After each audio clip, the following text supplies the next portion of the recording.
व्यासपीठावर उपस्थित आदरणीय उद्धव ठाकरे साहेब, आदरणीय सुशील कुमार शिंदे साहेब, आदरणीय आडम मास्तर जी, आदरणीय कोकिळ साहेब, आदरणीय रतिकांत पाटिल जी, आदरणीय मिलिंद नार्वेकर जी, प्रकाश यलगुलवार जी, अस्मिता ताई, आदरणीय महेश कोठे जी, आदरणीय चेतन नरोटे जी, आदरणीय सुधीर खरटमल जी, अजय दासरी जी, गणेश वानकर जी, अमर पाटिल जी, आदरणीय प्रकाश वानकर जी, आदरणीय बर्डे साहेब, उपस्थित तमाम सोलापूरकर, उपस्थित बंधू आणि भगिनीनो, जय महाराष्ट्र। मी उद्धवजींचे मनापासून आभार मानते की ते वेळात वेळ काढून आज मी माझ्या म्हणणार नाही पण महाविकास आघाडीच्या उमेदवाराच्या प्रचारासाठी सोलापूरला आले। कधी वाटलं होतं का शिवसेना आणि काँग्रेस अशी एकत्रित येईल? पण आले, बदला घ्यायला आले। उद्धव साहेबांच्या स्वभावाचा ज्यांनी फायदा घेतला, मी जेव्हा उद्धव साहेब मुख्यमंत्री म्हणून विधानसभेत आले तो क्षण मी अनुभवला। आम्ही सोबत बसलो होतो आणि त्यांचं पहिलं भाषण मला आठवतं। काय बोलणार आहेत उद्धव साहेब? पहिल्यांदा विधानसभेत आले, पहिल्यांदा त्या विधिमंडळात आले, काय बोलणार आहेत? आणि अतिशय सोजस आणि निरागसपणाने ते भाषण त्या ठिकाणी उद्धव साहेबांनी दिलं। आपण म्हणतो हिंदू हृदय सम्राट त्यांचा पुत्र, आणि तिथे येऊन तुमच्या शिपाई सारखं त्यांनी त्या ठिकाणी भाषण दिलं। तेव्हाच आम्हाला वाटलं की महाराष्ट्राला अतिशय योग्य असं नेतृत्व मिळालं आहे आणि महाराष्ट्र अतिशय चांगल्या अशा हातात या ठिकाणी दिला आहे। अतिशय नम्रतेने त्यांनी ते भाषण म्हणाले आणि ते म्हणाले, त्यांनी विधानसभेच्या समोर, आमच्या सगळ्यांच्या समोर, पूर्ण विधानसभेच्या समोर, विरोधकांच्या समोर नतमस्तक झाले आणि म्हणाले, महाराष्ट्राला मी तुझ्या सेवेसाठी इथे आलोय। आणि त्याच स्वभावाचा फायदा भारतीय जनता पक्षाने घेतला। ज्या मुख्यमंत्र्यांनी कोविडमध्ये दिवस रात्र काम केलं आणि कोविडमधून या महाराष्ट्राला मुक्त केलं, त्याच बीजेपीने उद्धव साहेबांच्या स्वभावाचा फायदा घेतला। रात्रीत सगळे त्यांचे खेळ झाले, सगळं त्यांचं रात्रीतच होतं, तुम्हाला माहिती आहे। 50 खोके, ती शपथविधी विसरू नका, ती शपथविधी विसरू नका।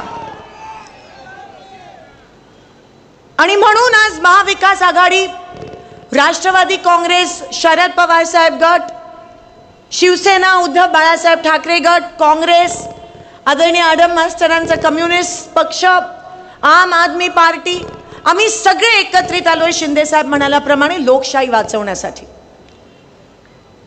गोरगरिबांसाठी, कामगारांसाठी, शेतकऱ्यांसाठी आणि माझ्या माय माऊली महिलांसाठी, दीन दलितांसाठी, अल्पसंख्याकांसाठी। कारण का भारतीय जनता पक्ष फक्त 2 लोकांचे मायबाप आहे, अदानी आणि अंबानी। तुमचा वापर केला, इथे उपस्थित प्रत्येक खऱ्या शिवसेनेचा वापर मागच्या 10 वर्ष करून सत्तेत आले आणि सत्तेचा वापर करून सत्तेची मजा घेतली। पण सोलापूरकरांना काय दिलं? 15 लाखाचं ते आमिष। आज 10 वर्षानंतर आपल्याला कळलं की ते एक खोटं होतं। खोटं बोलणं तर त्यांची परंपरा आहे, वरपासून खालपर्यंत। आज सकाळी पण बोलले, खोटं बोलून गेले। 15 लाखाच्या आमिषावर तुम्ही त्यांना बहुमत देऊन निवडून आणलं। तुम्ही त्या उमेदवाराला ओळखत पण नव्हता, कोरी पाटी होती, काम पण नव्हतं, अनुभव नव्हता, तरी किती मोठ्या मनाचे सगळे शिवसैनिक आणि सर्व सोलापूरकर की तुम्ही त्यांना निवडून आणलं 15 लाखाच्या त्या आमिषावर। 5 वर्ष झाले, 15 लाख काय मिळाले नाही। परत ज्यांना ओळखत नव्हता, ज्यांना अनुभव नव्हता, ज्यांनी काम नव्हतं केलं, परत तुम्ही त्यांना निवडून आणलं। किती मोठ्या मनाचे। पहिला गेला, दुसरा आला, दुसरा गेला, आता उपरा आला। किती खेळ खेळणार आमच्या सोलापूरकरांसोबत, किती खेळ खेळणार, किती वापर करणार तुम्ही आमच्या सोलापूरकरांचा? आणि नुकसान आपला झाला, नुकसान या सोलापूर जिल्ह्याचा झाला, नुकसान सोलापूर लोकसभा मतदारसंघाचा झाला, नुकसान सोलापूरचा झाला, नुकसान सोलापूरच्या प्रत्येक माणसाचा झाला. ज्यांच्या पक्षाने त्यांनाच निष्क्रिय असण्याची पावती दिली आणि दरवेळेस सत्ता असून सुद्धा उमेदवार बदलावा लागला, ही किती लाजिरवाणी गोष्ट आहे. दरवेळेस उमेदवार बदलावा लागला. वाईट वाटतं महास्वामींचं की त्यांचं तिकीट कट झालं. कामच नाही, त्यांचा पण दोष नाही. 10 वर्षात सोलापूर खूप मागे गेलं. वाईट वाटतं. एक विमान सेवा सुरू नाही करू शकले. एक विमान सेवा चिमणी पाडली. 10 महिने होत आहेत चिमणी पाडून आणि अजूनपर्यंत ह्यांचं टेक ऑफ आणि लँडिंग होत आहे. मग का पाडली चिमणी? का बोरामणी एअरपोर्ट जे शिंदे साहेबांनी आणलं, का त्याला पैसे दिले नाहीत? का थांबवलं? काम तर केलं नाही, पण झालेली कामं पण बिघडवली. बोरामणी एअरपोर्ट थांबवलं. NTPC वरून दुहेरी पाईपलाईन येणार होती, ती पण थांबवली. उद्धव साहेब, आज सोलापूर शहराला 8-8 दिवसाआड पाणी मिळतं. एवढी वाईट परिस्थिती कधीच नव्हती सोलापूर शहरावर. हे पाप भारतीय जनता पक्षाचं आहे. आज 2 वर्ष झाले महानगरपालिकेची इलेक्शन्स घेतली नाहीत महाराष्ट्रात आणि पाण्याचं नियोजन नाही. आज 8-8 दिवसाआड पाणी येतं. त्या बोरवर मोटर लावावी लागते आणि त्या मोटरवर लहान लहान मुलं त्या मोटरला हात लावून मृत्युमुखी पडतायत. कोणाचा पाप आहे हा? भारतीय जनता पक्षाचा. कालच औसे वस्तीमध्ये एका तरुणाचा मृत्यू झाला त्या मोटरला शॉक लागून. रस्ते कुठे आहेत? स्मार्ट सिटी बनवण्याचं नाटक केलं. स्मार्ट सिटी फक्त 3% भागात बनवली. का आमच्या पूर्व भागात स्मार्ट सिटी बनवली नाही? का जिथे झोपडपट्ट्या आहेत तिकडे स्मार्ट सिटी बनवली नाही? का जिथे माझे कामगार राहतात तिथे स्मार्ट सिटी बनवली नाही? आणि स्मार्ट सिटी बनवायचीच होती ना, मग का सोलापूरला पाईपलाईन आणून 24 तास पाणी दिलं नाही? का तिकडे पैसे वाया घातले? कोणाच्या खिशात गेले हे स्मार्ट सिटीचे पैसे? एक दिवशी हे महाराष्ट्रच गुजरातला देतील चालवायला. रस्ते दिसत नाहीयेत. कोटीचे रस्ते आणले, कुठे आहेत? अहो शहरात रस्ते नाही आहेत, गावात रस्ते नाहीत. कुठे तुमचे 4000 कोटीचे? इतकं रेटून खोटं बोला. उद्योग IT पार्क कुठे? एक पण उद्योग आणला नाहीये सोलापुरात NTPC नंतर. आणि ज्या थाटामाटात तुम्ही आलेले, जे पंतप्रधान म्हणतात की मी प्रत्येकाच्या खात्यात 15 लाख जमा करू शकतो, ते केवढं काय करू शकतात? केवढं काय करू शकतात? काय केलं? फक्त तुमचा वापर. तुमच्या मताची किंमत नाही राहिली BJPला. त्या शेतकऱ्याच्या जीवावर निवडून आले, त्या कामगाराच्या, त्या महिलेच्या जीवावर, त्या तरुणाच्या जीवावर निवडून आले आणि आज तुमच्याच पोटावर पाय देण्याचं काम हे BJP करत आहे. GSTचा राक्षस, महागाई, दुष्काळात 13वा महिना, अशी परिस्थिती निर्माण झाली आज माझ्या सोलापुरात. जेव्हा मुलगा 10वीला बसला असतो आणि 10वी नापास होतो तेव्हा घरामध्ये दुखावटा असतो की बाप रे, त्याचं 1 वर्ष वाया गेलं. तरी 10वीचा पेपर देऊ शकतो तो आणि पास होऊ शकतो. पण सोलापूरचं काय? 10 वर्ष मागे गेलं सोलापूर. कोण जबाबदार? आणि अजूनही येतात तुमच्या समोर आणि काय म्हणतात? उमेदवाराच्या चेहऱ्याकडेच बघू नका. किती फसवणार, अजून किती फसवणार? आणि म्हणून काँग्रेसची आणि महाविकास आघाडीची गरज आहे. कारण का ज्यांना तुम्ही सत्ता दिली त्यांनी लोकसभेमध्ये जाऊन काहीही केलं नाही. त्यांनी खासदारकी वाया घालवली, लोकशाहीचा अपमान केला, तुमचा अपमान केला. केवढं काय करू शकले असते, केवढं काय बोलू शकले असते, पण नाही, त्यांनी वाया घालवली. आणि म्हणून महाविकास आघाडीची गरज आहे. त्यांच्या पक्षात तर ते बोलत नाहीत ना, हुकुमशाही आहे. लगेच बोलले तर ईडी बीडी लावतात त्यांच्या मागे. उद्धव साहेब, सोलापुरात तर विचारू नका. मागच्या 3 दिवसापासून त्यांना माहिती आहे की जनमत त्यांच्या सोबत नाही आहे, तर फोन कॉल करतायत आणि धमक्या देतायत. ईडी करीन, कारखाना सील करीन, केस टाकीन, अरेस्ट करीन, मागच्या सगळ्या केसेस चालू करीन. फक्त धमकीचं राजकारण चालू आहे इथे. म्हणजे कसं? म्हणजे त्यांचे नेते असे धमकी देत आहेत, मोठे मोठे नेते. अहो महाराष्ट्र चालवा, इकडे धमकी काय देत बसलायत? आणि सोलापूरची एकी बिघडवली ना तर खबरदार, हे 4 हुतात्म्यांचं शहर आहे. कोणी बाहेरचं येऊन आमची एकी नाही बिघडू शकत. धर्म जात पात ह्याच्या पुढे ह्यांना काही सुचत नाही. समाजामध्ये तेढ नावण्याचं पाप भाजप करते. एकीकडे शेतकरी उपाशी मरतोय, दुसरीकडे माझी माय माऊली वण रेशन दुकानात फिरते, तिथे तिला धान्य मिळत नाही, रॉकेल बंद केलंय, पाणी मिळत नाहीये, आणि तुम्हाला हे सुचतंय? शी.